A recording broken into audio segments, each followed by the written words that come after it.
Hey, what's going on, guys? It's your boy Nerman, officially doing my 6th installment of the Barracks. This is a video series where I'll be showing you guys some in-game footage of a video game which just so happens to be Black Ops and translating it into a real-life scenario or discussing the weapon in a real-life perspective. So with that said, guys, I got a pretty interesting one for you guys today. I do realize the gameplay is a little bit more campy than I would have to admit, but overall, the weapon is definitely not something that I enjoyed using, and it definitely didn't play my style since I haven't played Call of Duty in such a long time. So, giving a little bit of leeway there just on that category, but I tried to make it as interesting as I could for you guys, and overall I think the gameplay will speak for itself. So with that said, guys, here's the stats of the weapon, you know, the main gist of it, the stuff that I enjoy talking about and informing you guys about the weapons that you're using in a gameplay setting, or just in general, you know, using when you play Black Ops for its standard version, or maybe it's issued into other games of that category. With that said, the weapon we're going to be discussing today is known as the M14.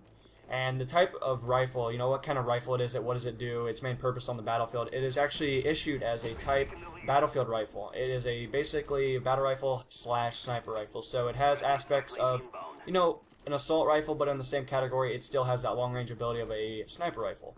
So overall, they combined those two, made it into a battle rifle, and overall it has accuracy, just doesn't have rate of fire overall. So with that said, we're going to jump into the, you know, the statistics and the historical background and stuff of that nature, and then we'll go from there. With that said, its place of origin is actually the United States, and I kind of knew this right off the bat. You know, I knew the M14 was a United States military-made weapon, so overall, there wasn't a whole lot of surprises there. With that said, you know, it was brought into service in 1959, and it's still being used to present date. It obviously has upgraded since then and uses different variants. And there overall, you know, it's seen its fair share of wars, but overall, you could say that the wars it's actually been issued in, and this is a war that I kind of knew about by playing, you know, games in general, and just having that historical background upon the weapon.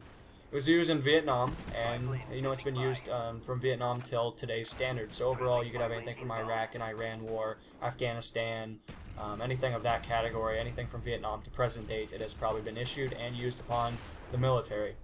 With that said, it was designed in 1954, and it was produced about in 1959 to 1964.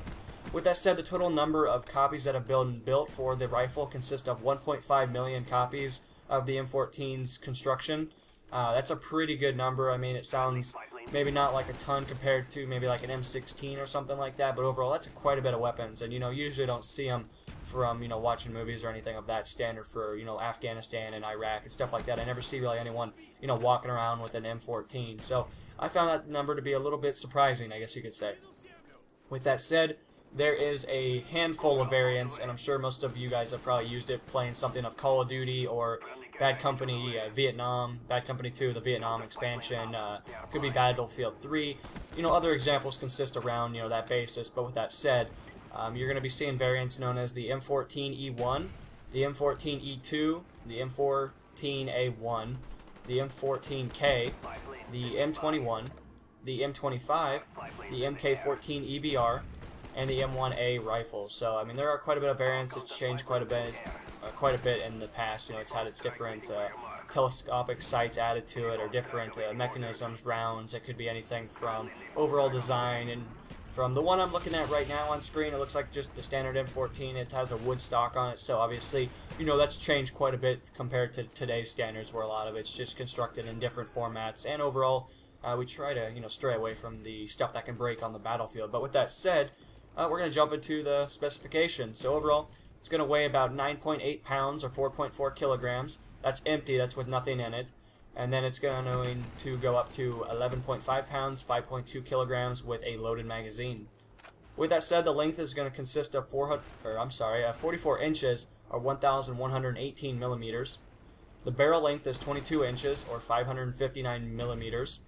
With that said, it's going to use a different cartridge compared to what I would guess. I guess you could say it's going to use a 7.62 by 51 millimeter NATO round, which is standard for the United States. That's usually we try to stick within the NATO rounds, and overall, much of the world's nations, you know, use NATO as their main ammunition type. With that said, it's also going to use the .308 Winchester round. So I presume that's kind of what it's referring to in a, you know, standard point, kind of giving you guys more of a, you know, optimized look into the weapons round cartridge stuff. So that said, the action is going to be gas-operated rotating bolt. Its rate of fire is about 700 to 750 rounds a minute, and I was actually surprised about that. I was expecting, you know, 300, 500, you know, something like that. That's quite a bit. So you must be able to shoot it pretty fast. You know, you have the ability to shoot fast when you get into an engagement where you need to be popping rounds downrange, you know, maybe suppressing a unit, taking cover behind some sandbags, or, you know, shooting some guys that are just, you know, coming at you in wave after wave. So with that said, muzzle velocity is going to consist of 850 meters a second with 2,800 feet per second if you are American and use that metric system. With that said, the effective range is about 460 meters or 500 yards. With that said, it can push up to 800 plus meters or 850 or 875 plus yards with optics. So looks like if you add an optic to this bad boy, you're gonna be able to hit those targets long range, and you're gonna be able to have more pinpoint accuracy, which makes sense for the optical attachments that you can add to a, you know, select fire weapon. With that said, the feed system is around a 20-round detachable magazine basically, so standard issue for more nor less the weapons of today's society. The sights can, you know, consist of a standard issue amateur rear sight and then front sight. So pretty, you know, standard stuff for rifles of that category. And overall, guys, hopefully you guys enjoyed this episode. The M14 was definitely a gun I hated getting gameplay for, but I did my best to play it as I thought, you know, it would be played. So with that said, I'll see you guys in the next installment, and this is going to be Nerd Mode On, signing off. Peace.